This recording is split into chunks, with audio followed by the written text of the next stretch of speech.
Hello বন্ধুরা, কেমন আছো সবাই? দেখো, ঘোরাফেরা তো শেষ হয়ে গেছে, কিন্তু অনেক ভিডিও রয়ে গেছে টুকটাক। সেসব খুঁজে খুঁজে বার করছি যে তোমাদের সামনে কি তুলে ধরবো।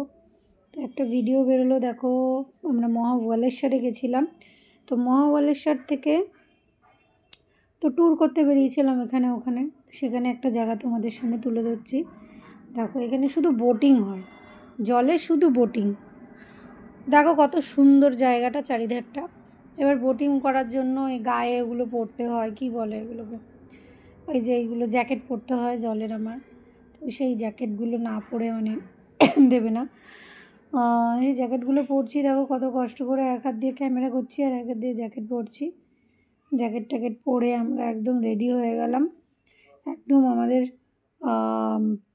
সমুদ্র মাঝখানে, সমুদ্র না অ্যাকচুয়ালি, ওটা সমুদ্র না, বড় একটা দিঘি বলতে পারো। বিশাল বড় জায়গা। তো সেখানে আমরা ইয়েতে করে, বোটে করে যাব। তো বোট তো আমাদের এখানেও আছে, নতুন কিছু ব্যাপার নয়। তবুও ঘুরতে গেছি যখন পেয়েছি তো আনন্দ ফুর্তি করেই নিলাম, একটু টাইম পাস করে নিলাম।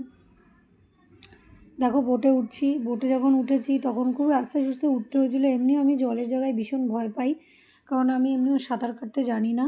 আর সাঁতার কাটতে জানি না শুধু বলে সেই জন্য না, এমনিও আমি জলটা ভীষণ ভয় পাই। আমি সাঁতার জীবনে শিখতেও পারি না, জল ভয় পাই বলে। তো যাই হোক, আমার একটু ভয় লাগে, কিন্তু ছোটোখাটো ঘোরাফেরায় একটু জলে না নামলে তো ভালোও লাগে না। তো সবাই খুব আনন্দ করছিলো। দেখো বোটগুলো, এবার অনেকের সিস্টেম ছিল যে বোট যদি নিজে চালাও তাহলে একটা পয়সা, আর যদি বোট নিজে না চালাও তার জন্য একজন নিয়ে যাবে চালিয়ে, তাকে আলাদা পয়সা দিতে হবে, এরকম সিস্টেম। তো আমরা চালানোর ঝামেলায় যাইনি, কেননা ওই চালানোর ঝামেলা, বাবা পা ব্যথা হয়ে যাবে, অনেকটা দূর রাস্তা, মানে অনেকটা দূর ঘোরাফেরার আছে। তো সেই জন্য আমরা একটা লোক নিয়েছিলাম পয়সা দিয়ে, তো সেই চালিয়েছে। তো বারবার করে লোকটা বলছিল যে তোমরা মাঝখানে বসো, মাঝখানে ঠিক করে বসো, মানে এই ধারে ওই ধারে মানে ঝোঁকা যাবে না, হাত দেওয়া যাবে না, এরম ব্যাপার।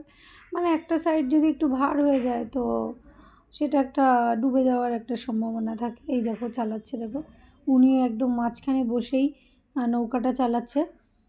আর আমার বাবা ওই যে পেছনে বসে আছে, বাবা একটু এদিক ওদিক হয়ে যাচ্ছিলো, হিলে যাচ্ছিলো। তো বাবাকে বললো যে ঠিক করে বসতে একদম মিডিল পয়েন্টে। তো এই অবস্থা। তারপরে ওখান থেকে বেরিয়ে আমরা একটু খাওয়া দাওয়ার জায়গায় ঢুকলাম। দেখো একটা ভালো বড় হোটেলেই একটু খাওয়া দাওয়ার জায়গায় ঢুকে পড়েছিলাম। বিরিয়ানি খেলাম আমরা অবশেষে। তো ওখানে একটু বিরিয়ানির, এই হোটেলটার নাম করা ছিল, তো বিরিয়ানি খেলাম, অনেক কিছুই ছিল। তো বিরিয়ানিটাই ইচ্ছে হলো, তো বিরিয়ানি অর্ডার দিলাম। দেখো লাল লাল পেঁয়াজ, আমার আবার এই লাল লাল পেঁয়াজ জানি না কী করে তৈরি করে, আমার ভাল লাগে না। আমার এমনি সাদা কাঁচা পেঁয়াজে ওটা করে স্টিম করে দেয় যত সম্ভব আর কি, ভাল লাগে না আমার। এমনি কাঁচা যে পেঁয়াজটা থাকে সাদা সাদা, ওটাই আমার ভাল লাগে।